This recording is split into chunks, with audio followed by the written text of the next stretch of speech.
Hello players, if there's a secret to learning the game of pool, this might be it. What am I talking about?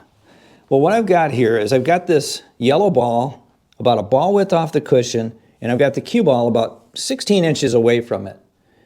Now I'm going to try to pocket this yellow down in that corner. Now here is the key: paper reinforcements. Until I started using these, I was chasing my tail in a circle. I was learning, but I wasn't learning as fast. Once I started doing this, I could learn a shot or two or three in a day. So what I'm going to try to do here is I'm going to try to pocket this yellow down in that corner. Now here is another part of this. Notice I have this 8-ball out there. I'm going to try to play position to that 8-ball. Because if I can play position to that 8-ball, it's going to teach me how I need to do that from this shot angle. I'm going to need to know what kind of spin I'm going to have to put on the cue ball, and more importantly, how I'm going to aim at this yellow ball to get it to go into that corner as I try to change my spin rate to get position on that ball. So let me jump in here and explain the importance of duplicating a shot. As we experiment with this shot angle to put that yellow down in that corner, we can only get accurate feedback if the shot is exactly the same. In other words, the cue ball's in the same spot and so is the object ball. This is why the paper reinforcements are so valuable.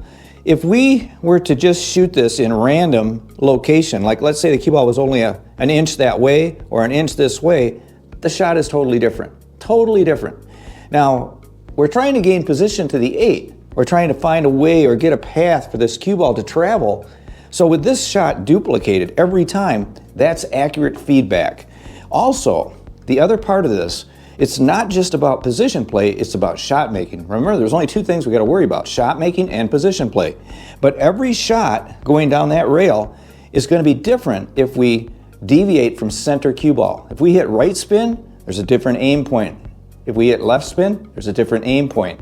You're going to get the feedback as you fail and as you succeed to try to pocket that ball cleanly down there at the same time that you're trying to gain position to the 8. It's a complicated situation, but you got to do it this way so that you can understand how to not only pocket the shot, but get the position. Does that make sense? I hope it does. Now let's get back to the video.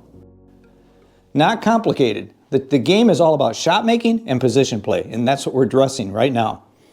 So the first thing I'm going to do is I'm just going to hit center cue ball as a base. I want to just hit center cue ball to see where the cue ball goes. Now the thing about center cue ball, I've got to factor in what's called cut-induced throw. Cut-induced throw means that if that yellow ball is going to go to that corner, once this cue ball comes in at this angle, it's going to plow that ball to that direction. So it's going to push it this way. So I'm going to have to thin cut it a little bit more to compensate for that throw. And speed has a lot to do with that too. So I hit it too soft, I'm going to have more cut-induced throw. If I hit it a little bit like a medium speed, there's going to be a little less cut-induced throw, but there'll still be some cut-induced throw.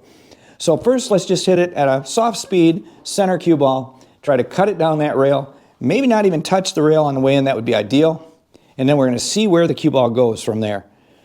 I predict it's going to come over here.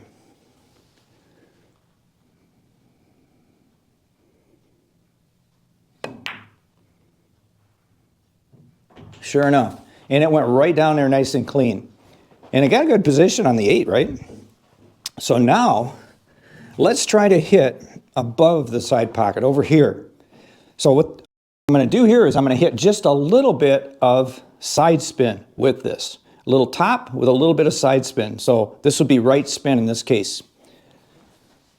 I'm aiming differently here too, by the way, just subtly different. But once again, I'm experimenting here.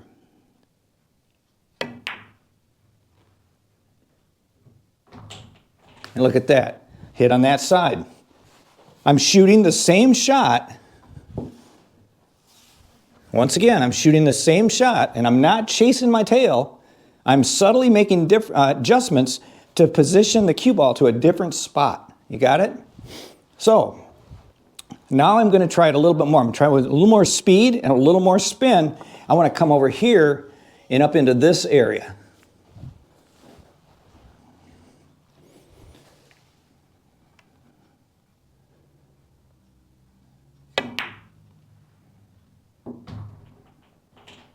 And look at that.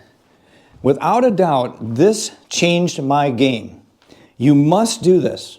And I guarantee you, if you do, you're going to learn this game faster.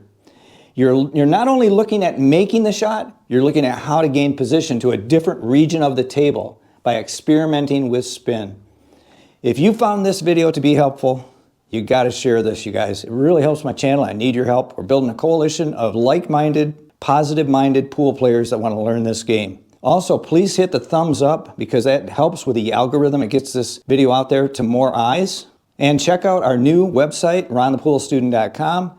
And if you feel the need to support the channel, please make a purchase at our online store. And if you want to watch another informative tutorial, watch this one right here. And until next time, like I always say, keep on practicing.